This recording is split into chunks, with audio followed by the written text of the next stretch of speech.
The dreamer in me would love to say that it's all going to happen and we're all going to be sharing the same rights.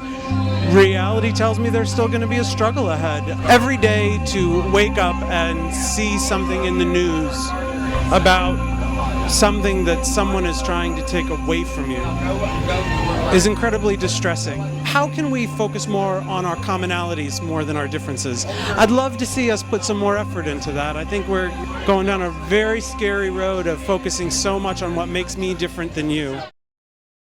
Hi, I'm Jordan Roberts, and I'm here with Christopher Montella, and he just completed his first year of seminary, and this is fantastic that you're making an appearance here at Los Angeles Pride.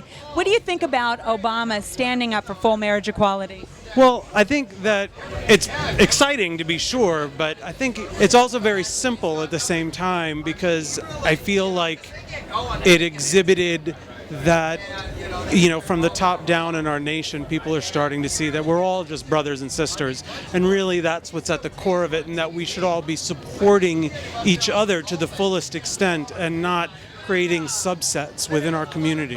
Obama gets elected a second term. What do you think we can expect for full marriage equality? The dreamer in me would love to say that it's all going to happen and it's across the land we're all going to be sharing the same rights.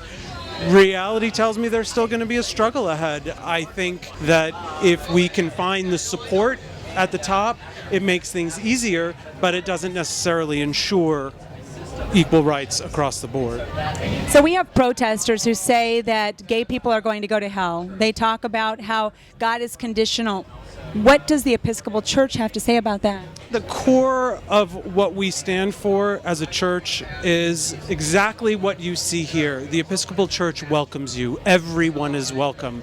There is no prerequisite. There is no qualification. The doors are open. Come and join us. And I think that's what the church stands for. I don't think that's a gay or straight issue. I think that's a church issue. We live in this free country where we can actually have an opinion about whatever we want to, and it's okay. Every day to wake up and see something in the news about something that someone is trying to take away from you is incredibly distressing. And when people use that as leverage, it's sad. And it tells me that we don't have our eye on the ball.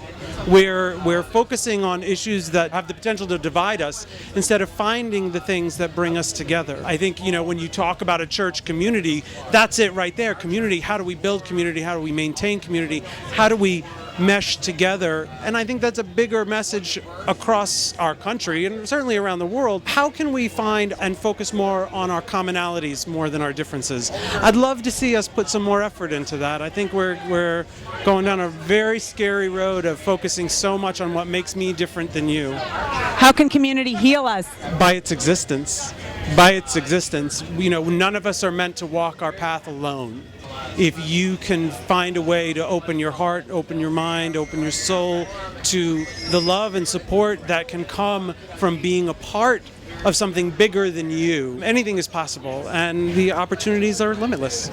Let's say that you've got a young gay person who's watching this interview right now. They're in the Midwest, let's say, and they maybe know of one church they grew up with, and in their mind, they know that their church isn't going to accept them. What message would you like to give to them from your church? God is love. God is love, and we are born loved. We're born loved, and there's nothing that any one person can tell you that can change the love that God has for us exactly as we are. That's what I want to tell somebody. I want people to know you're real people and you're not just people who come here and scream on a corner. There you go. Okay? Appreciate Okay, it. so maybe I get between you guys.